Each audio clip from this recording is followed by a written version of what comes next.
This video is about a woman named Susa B. Anthony and how her Quaker upbringing gave her the inspiration to dedicate her life to work for equal rights between men and women. Susa B. Anthony was a social reformer, a civil rights activist, and a prominent American suffragist. Because of her accomplishments and hard work, she deserves to be remembered as an icon of the women's suffrage movement. Susan Brown Anthony was born on February 15, 1820 in Adams, Massachusetts.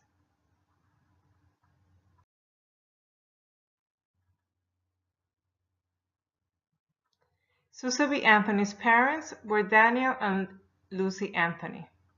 The Anthonys were a Quaker family of 8 members. Daniel and Lucy Anthony raised their children in a strict Quaker climate, which helped Susan become concerned about subjects such as equality, self-discipline, and living a principled life. With this Quaker upbringing, Susan B. Anthony was given the same education as all of her siblings. Historians say that she was a very good student, but she was not taught division due to her gender. Because of these reasons, their parents made the decisions to teach her education at home, so she can learn the same as all of her brothers. But what is Quakerism?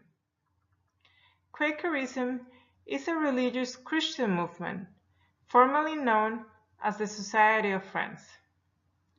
The Quakers believe that there is something of God in everybody, and that each person has a unique worth. The Quakers work actively in the equality of all human beings. Women and men were treated equally in their homes, the schools, and meeting house.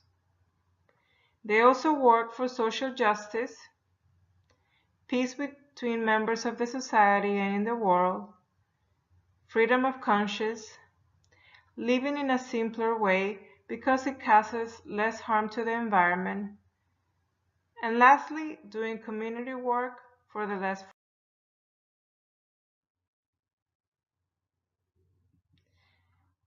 In the early 1800s, women were considered second-class citizens. They were not encouraged to study and get a career. They were not allowed to own property. They could not sign a contract or have a credit card. They could not vote.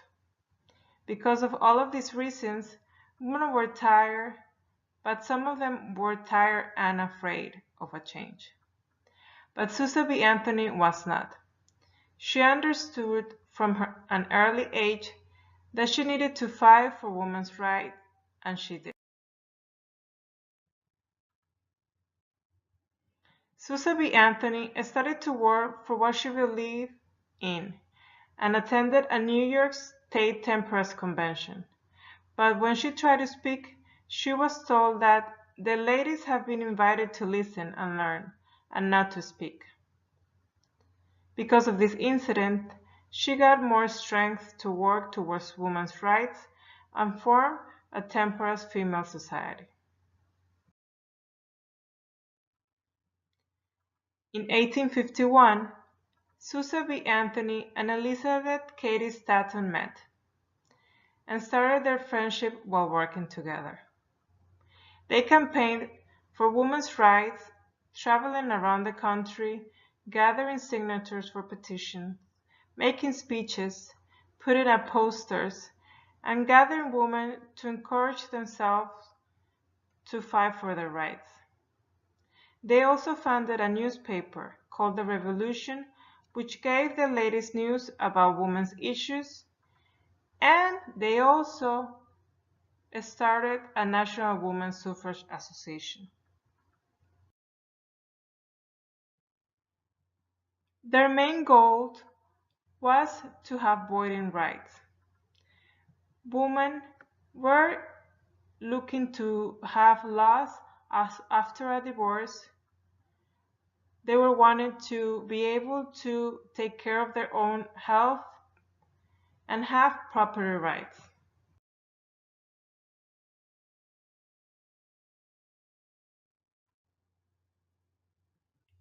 Susan B. Anthony was the first woman to vote, and because she was not allowed to vote at that time, she was put on trial and was not able to defend herself.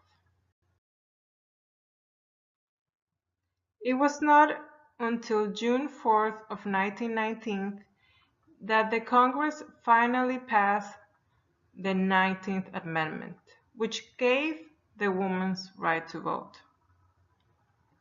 This amendment stated, "The rights of citizens of the United States to vote shall not be denied or abridged by the United States or by any state on account of sex."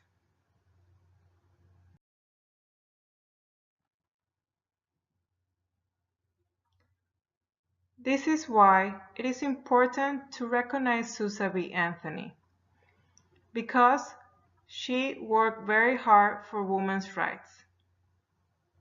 She deserves to be recognized as an icon of the women's suffrage movement and was proudly put on a dollar coin for all of her politically active years.